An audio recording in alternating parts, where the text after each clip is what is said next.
So life is hard right now. It's not just the White House, it's in people's own houses. I don't know if some of you heard, but earlier in January, the Surgeon General issued a warning about the mental health of parents. Parents, 48% of whom say that every single day their stress is overwhelming. Just overwhelming. And I don't know that young adults would really report much better. A lot of kind of people who study like the declining birth rate, actually, that the birth rate has fallen off a cliff in this country, they say is because the stress of young adults, that they were, the people who are childbearing age now were like kids in 2008, and they saw the recession and what their parents went through and the stress, and they like don't want any part of it, right? And the stress they have just trying to make it without kids. So this incredible sense of stress where you have just the whole society. I see it as a parent all the time. People's stress levels are much higher than when I started a long time ago. And then if you add in something like generational poverty, families like that. And after I heard the Surgeon General and read a little bit, I thought of Scott Collins. Scott was home at Christmas. Some of you remember Scott. He now teaches in Seattle. He grew up in Raytown, and then he went to MU, and then he went up to Portland, where he was a TV news anchor, and then he producer, and then he came back here and taught in Raytown, and he was a member of Peace Church, and he still is, and he still comes back whenever he comes to visit family. And when he was at Raytown in the high school, he taught, like a lot of teachers in districts like that, journalism and yearbook and broadcast and remedial reading, like a differentiated reading class. And he was just the most dedicated guy. If you all remember, kind of like spiky little hair, big glasses, just huge heart. And I remember one day, we were this was when he had Peace downtown in the evening. And I was asking him about his school, his class, how his students were. And he was telling me, what a rough time it was. A lot of these kids really financially stressed situations in Raytown. And he said he had this girl, really sweet girl, and it was like in the remedial reading class. And he said you could tell she really came from a rough home, kind of a lot of challenges. And they were doing vocabulary and had given them a word, and they all had to write a sentence with the word. And the word was burden.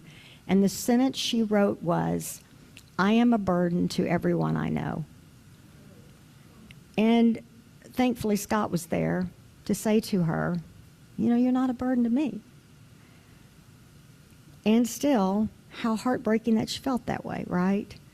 And before we kind of go all judgy in on her family, how heartbreaking that they may have felt that she was that big of a burden too, right? That their stress level, that their struggle, that this country, which has made it so impossible, as Brandon said, because of the social stratification for people to just make it and care for one another. Lulu Miller is one of those people who has written honestly about the stress and the burden that we feel, and sometimes that we feel about people we love who share our lives with us. Lulu was a producer at This American Life, and then she started Invisibilia, and then now she's the producer of Radiolab. And when she was 8, her sister was 16, her sister was severely mentally ill, and her sister really spiraled out of control that year. She did a lot of self-harm, pulling out her eyelashes and her eyebrows, and then, it was just difficult for other people. And a teacher really took care for her, and then the sister became just obsessed with the teacher, so much so that the teacher finally had to get a restraining order against her. And then Lulu says she remembered the day when they went to this institution with a lovely sounding name and left her sister there.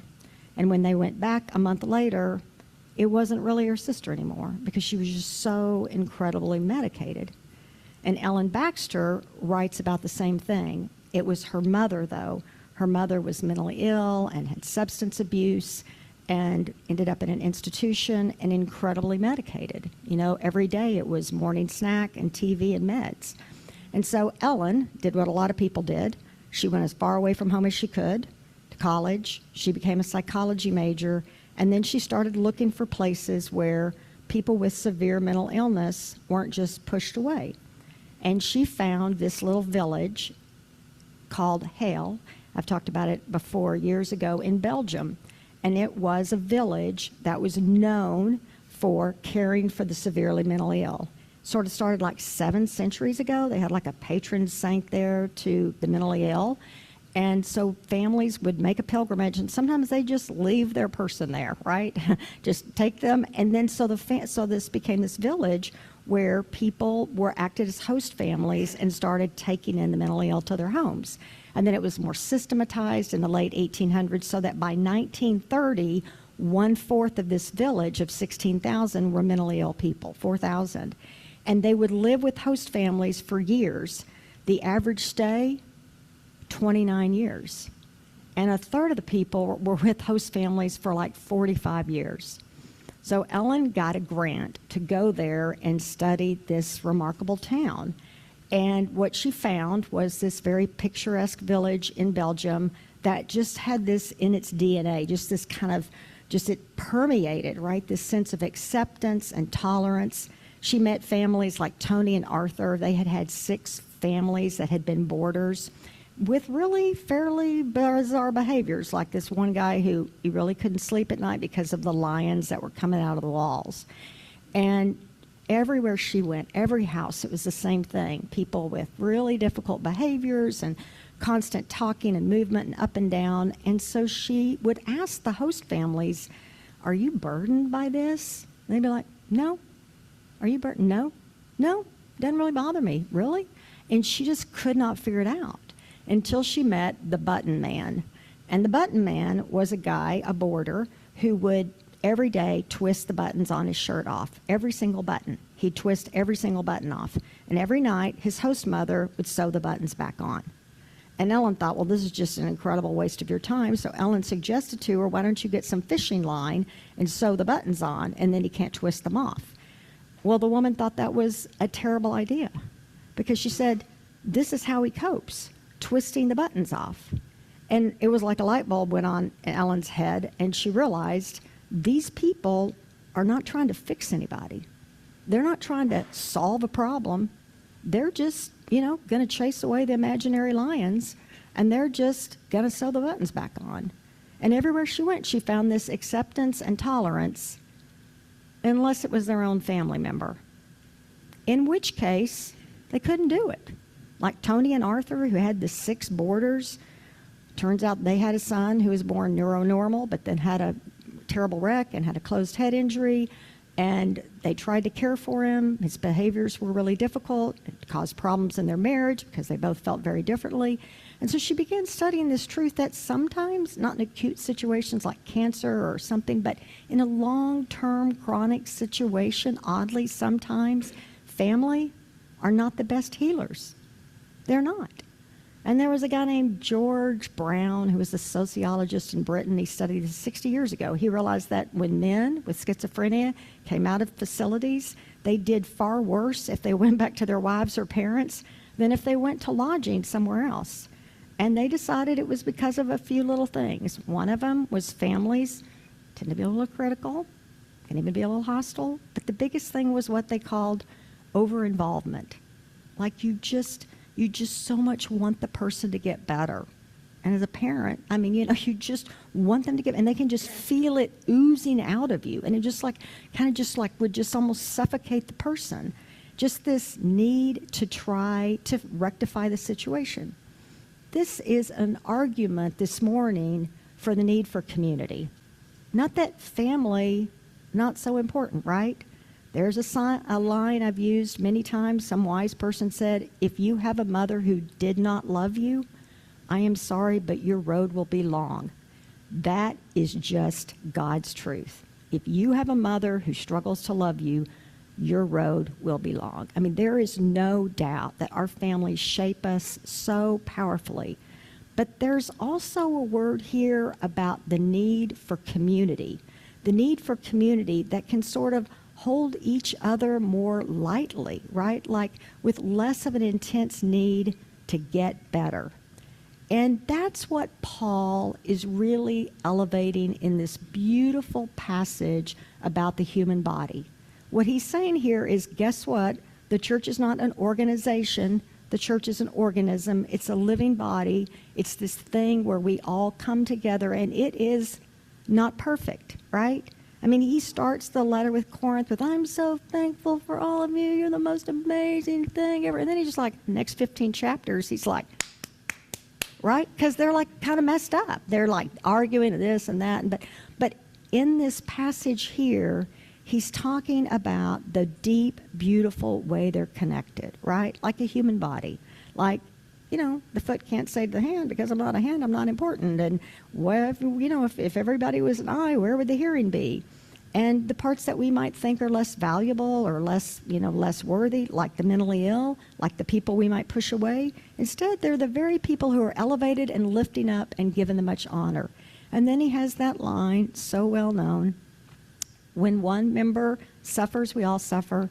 When one member rejoices, we all rejoice. And we've certainly seen that in our little peace community, haven't we? This place, we're going on our 14th year, it has always been a remarkable place.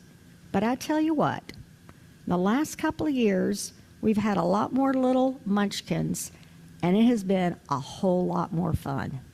And I hear it from people all the time. I love the kids, even though, especially the older people. I love the kids all running around. Plus, we got a great excuse to buy Girl Scout cookies, right? But they're just tearing through here and making noise. And the joy of that, the joy that the kids bring, when one member rejoices, we all rejoice. But it's not just the little ones, right? We have a 95-year age span in this community. That is a gift, folks. So we have some people starting an early job, right, kind of at the beginning of their career. We got other people saying, thank God it's over, right, walking it, celebrating that. I mean, just the beauty of that, the joy, when one person rejoices, right, when Leo becomes an Eagle Scout, or when one of the kids wins a tumbling award. There's just so much joy there. But the other mystery of human community is that at the heart of human community, at the heart, Henry Nelson Wyman was a professor of theology at University of Chicago 100 years ago, and he said, who actually went to Park College, he said that the heart of every creative, redemptive community is suffering. And his student, Daniel Day Williams, who was also a big process theology, who, kind of wrote the kind of theology that people at Peace Church would believe in, which is like God is found in our lives, in the mystery of our lives, and what happens to us. He spent 30, 40 years thinking about that, suffering. Is there really something about suffering that is at the heart of every really connected community? And he wrote a lot about that. And he came up with 3 things that he thought were really critical about suffering that really you find in a close-knit community. One was identification, that suffering is one way we know ourselves and we know other people. It's not the first thing I tell people about me. It's not I'm a parent and I'm a pastor. I'm also a partner. And then I'm going to tell you, I'm a marathon runner. And do you know that I was a spelling bee champ in Arlington, for 3 years? Right? These are these things. I mean, I was. Hey. But a sufferer, I'm a sufferer. But if you really know me, to really know me, you have to know that, right? You have to know that about me. You have to know my story. If I sit down with somebody and I decide I'm going to kind of dig in with this person, I'm going to tell them pretty quickly. Once upon a time, I started this church over there, right? And what about other people? Unless you're a sociopath, the way you connect with other people is through also their hurt and suffering, like the tragic plane crash this week, right? Our minds trying to make sense of it. And the first thing Joe said after the list of the people who came out, my husband, an attorney, was, there were 3 young attorneys, or was it 4? And one of them, 33, civil rights attorney, black young woman from Harvard, the last person we needed to lose, right? But your mind, if you're a committed, person, it goes to that. It tries to make sense of it. It tries to take this world and find some redemption, which is that we are a part of this human community together. And my heart breaks, and somehow reaching out, imagining those people, somehow that's what it means to be human. And from that flows kind of connection, communication. I mean, a real close-knit community is not a place where you're like, let me just tell you everything, but it is a place where you begin to share. Many of you know the first church I served had new church, and The second year, we had 2 little boys who were 7th graders who were riding their bikes, and they were shot by a sniper. And one of them died right there on the church property. The other one, 45 years later, he's still paralyzed. And that was the closest community. I mean, that just the way it bound everyone together with that incredible shared suffering.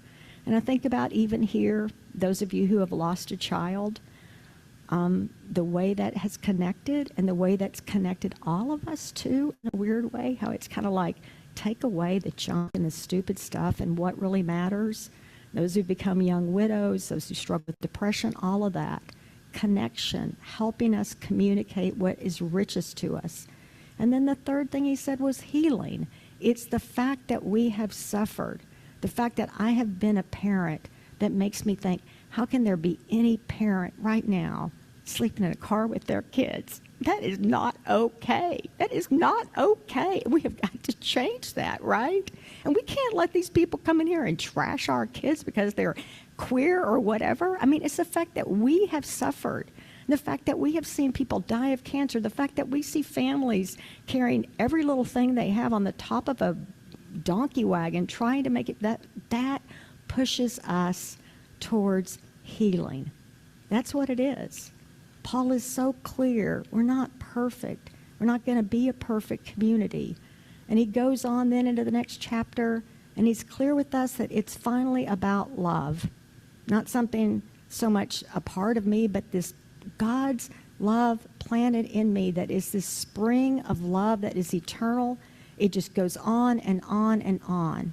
It's the kind of love that believes all things and hopes all things, endures all things. When you say that, when you say love believes all things, Kierkegaard said, and is never deceived, it means as long as you can say, oh my God, we're at the beginning of the worst time. This is going to be one more war all throughout Africa and all through the Middle East. Hope can say, just down the street and around the corner, there's young people rising up saying, we won't be divided this way. Just up ahead, if we can just get past this, there could be more. Love believes all things, and it's never deceived, because in love you remain attached to love. So even if it does blow apart at the end, you have been attached to love.